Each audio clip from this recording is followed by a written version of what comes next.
5,55,555 ને 555 નું ઇનામ ને ભાઈ. હા પાકું, આપણી આઈટમમાંથી કોઈ પણ કેમિકલ સાબિત કરી બતાવે એટલે 5,55,555 નું ઇનામ. આ બધી પાણીપુરીમાં કેમિકલ, કલર કે એસેન્સ કોઈ પણ જાતનું કોઈ નહીં. જાતનું નહીં, નહીં લીંબુના ફૂલ, નહીં આજીનોમોટો, નહીં કલર, નહીં સેકરીન, કોઈ જાતના કોઈ કલર કે એસન્સ કોઈ વસ્તુ નહીં. નેચરલી જ પાણી બનાવી, ગમે એટલી પાણીપુરી ખાય કોઈ સાઈડ ઇફેક્ટ નહીં. કોઈ સાઈડ ઇફેક્ટ નહીં. અને એમાંય પાણીમાં તમારી પાસે કેટલી વેરાયટી છે ને પૂરીમાં કેટલી વેરાયટી છે?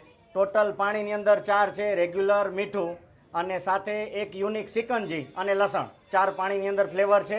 અને કંઈક તમે ઓલી ભડકાવાળી પાણીપુરી બનાવો તો ઈ કઈ છે? સળગતી હોય. હા, એ પીઝા પૂરી, એની અંદર ચીઝને મેલ્ટ કરવા માટે ભડકો કરવામાં આવે છે. અને ટોટલ અમારી પાસે 13 થી 14 આઈટમ છે કે જે પાણીપુરીની જ વેરાયટી છે, એટલે કે એક મોટું બધું મેનુ છે. સાથે સાથે તમને ભેળનું ઓપ્શન બી મળશે, દાણાવાળી દાબેલી કે જે કચ્છી દાબેલી કહે છે એનો ઓપ્શન બી છે. આપણે એક યુનિક પ્રોડક્ટ લઈને આવ્યા છીએ, ઘણા નામ સાંભળશે કે આલુ પાઉં, તો આપણે એક વડાપાઉંની રિપ્લેસમેન્ટ તરીકે આલુ પાઉં લઈને આવ્યા છીએ કે જેની અંદર વડાને ડીપ ફ્રાય કર્યા વગર આપણે વડાપાઉં જેવો જ ટેસ્ટ આપી છે. તેલ લઈને ને ચણાનો લોટ ય નહીં. તેલ લઈને ને ચણાનો લોટ નહીં, કેમ કે આજકાલ જે તેલ વાપરવામાં આવે છે, આજે તાવડો ચડાવી 10 દિવસ 15 દિવસ 20 દિવસ એ જ તેલ વાપરે છે. તેલની અંદર ઘણા બધા ફેટી એસિડ, ટોક્સિક જનરેટ થાય છે.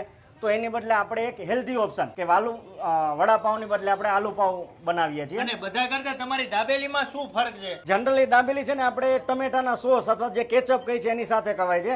આપણે આની અંદર બટેકાના રસા બનાવેલો છે કે જેની સાથે દાબેલી ખાવાના છે. જે એક વખત ખાશે એટલે આપણે કહીને કે બીજી વખત બીજે દાબેલી નહીં ખાય, આંગળા ચાટતા રહી જશે. કારણ કે ચટણી સાથે નહીં, આ દાબેલી તમારે બટેટાના રસા સાથે ખાવાની છે. માણસોને કંઈક નવું લાગતું હશે. અને અત્યારે તમે ઓપનિંગ ઓફર શું આપવાના છો? આવતીકાલે એટલે કે સોમવારે એક દાબેલીની સાથે બીજી દાબેલી ફ્રી. એક દાબેલી સાથે એક દાબેલી ફ્રી આપવાના છે.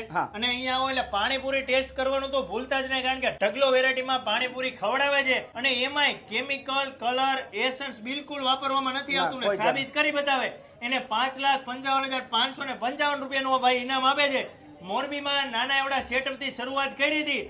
અત્યારે ટૂંક જ સમયમાં ગુજરાતમાં ઘણા બધા સિટીમાં 21 થી વધારે બ્રાન્ચ ઓપન કરી દીધી છે. અને હવે તો આપણા રાજકોટમાં ધૂમ મચાવવા માટે પહોંચી ગયા છે. સાધુ વાસવાણી રોડ ઉપર હલ્દીરામ નમકીનની સામેના કોમ્પ્લેક્સમાં આવી જાય છે પટેલ એન્ડ પટેલ પાણીપુરી.